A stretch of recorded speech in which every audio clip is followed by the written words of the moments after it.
IPL থেকে মুস্তাফিজুর রহমানের বাদ পড়াটা প্রমাণ করে ভারতে ক্রিকেট আর রাজনীতি আলাদা কিছু না। ভারতীয় ক্রিকেট বোর্ড তথা বিসিসিআইয়ের নির্দেশ মেনে কলকাতা নাইট রাইডার্স মুস্তাফিজকে ছেড়ে দিয়েছে। ছাড়তে বাধ্য হয়েছে বলাই ভালো। বিসিসিআই শুধু আইপিএল না, আইসিসির সিদ্ধান্তের উপরও প্রভাব বিস্তার করে। খুব বেশি পেছনে যাওয়া লাগবে না। 2025 সালের চ্যাম্পিয়ন্স ট্রফির হোস্ট ছিল পাকিস্তান, কিন্তু ভারতীয় ক্রিকেট বোর্ড পাকিস্তানে যেতে অস্বীকৃতি জানায়। ভারতের সুবিধা মতো আইসিসি ভারতের ম্যাচগুলোকে দুবাইতে নিয়ে যায়। নাম দেওয়া হয় হাইব্রিড মডেলের টুর্নামেন্ট। সে চ্যাম্পিয়ন্স ট্রফিতে যারাই ভারতের সঙ্গে খেলেছে তারাই পাকিস্তান থেকে দুবাই ট্রাভেল করতে বাধ্য হয়েছে। ব্যতিক্রম ছিল শুধু ভারত, তারা শুধু দুবাইতে অবস্থান করেছিল। প্রশ্ন থেকে যায়, পাকিস্তানকে তাহলে কেন হোস্ট নেশন করা হলো? এটা কি স্পষ্ট সুবিধা নেওয়া নয়? এমন ঘটনা আগেও ঘটেছে। 2023 এশিয়া কাপের আয়োজক ছিল পাকিস্তান, কিন্তু ভারতীয় ক্রিকেট বোর্ড সাফ জানিয়ে দেয় তারা পাকিস্তানে যাবে না। শেষ পর্যন্ত এশিয়ান ক্রিকেট কাউন্সিল ভারতের শর্ত মেনে নিয়ে ভারতের ম্যাচগুলো শ্রীলঙ্কায় রাখে। মানে যারাই ভারতের সঙ্গে খেলেছে তারাই শ্রীলঙ্কায় যেতে বাধ্য হয়েছে। এটি প্রমাণ করে যে বিসিসিআই রাজি না থাকলে একটি আন্তর্জাতিক টুর্নামেন্টের ভেন্যু রাতারাতি বদলে ফেলা সম্ভব। বিসিসিআই শুধু ক্রিকেটের ভেন্যু পরিবর্তন করে না, তারা ক্রিকেটকে থামিয়ে দিতে পারে। প্রতি বছর এপ্রিল ও মে মাসে আইপিএল চলে। এই সময়টাই আইসিসি বড় কোনো টুর্নামেন্ট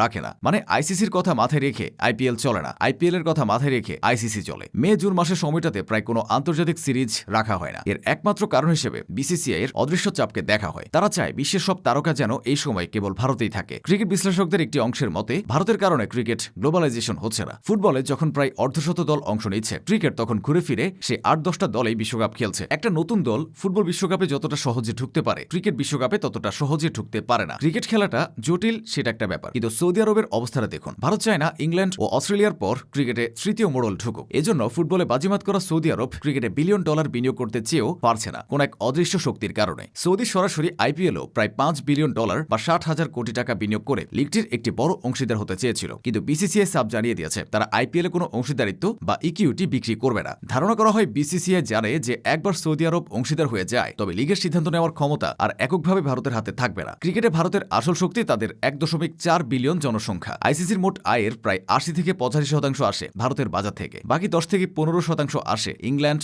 অস্ট্রেলিয়া ও বাকিরা মিলে। মানে ভারত বাদ দিলে আইসিসি প্রায় দেউলিয়া। তাই আইসিসি যখন প্রতি বছর ক্রিকেট বোর্ডগুলোকে টাকা ভাগ করে দেয় তখন ভারতই বেশিরভাগ অর্থ পায়। বিভিন্ন আইসিসি ইভেন্ট যেমন world cup, T20 world cup, champions trophy এসবের রাইটস কিনে নেয় ভারতের স্টার, সনি ও জিও এর মতো কোম্পানি। আইসিসি টুর্নামেন্টে ভারতের ম্যাচ মানে বাড়তি আয়। 2007 বিশ্বকাপে ভারত গ্রুপ পর্ব থেকে বিদায় নেওয়ায় স্পন্সর ও ব্রডকাস্টাররা এত বিশাল লস করেছিল যে তারপর থেকে আইসিসি টুর্নামেন্টের ফরম্যাট এমনভাবে সাজানো হয় যেন ভারত অন্তত সেমিফাইনাল পর্যন্ত যাওয়ার সুযোগ পায়। এসব নিয়ে বিভিন্ন সময় বিভিন্ন ক্রিকেটার মুখ খুলেছে। 2024 সালের মাঝামাঝি সময় ভারতের একটি ইউটিউব চ্যানেলে সাক্ষাৎকার দিয়েছিলেন ইউনিভার্স বস ক্রিস গেইল। সেখানে তিনি বলেন কেউ ভারতের উপর কথা বলতে পারে না, ক্রিকেটটা ভারতই চালায়। কে বলবে ভারতের বিরুদ্ধে কথা? ভারতকে চ্যালেঞ্জ করার ক্ষমতা কার আছে? কারণ নেই। এভাবেই ভারত ক্রিকেটের উপর প্রভাব বিস্তার করছে, যা সর্বশেষ ভুক্তভোগী মুস্তাফিজুর রহমান।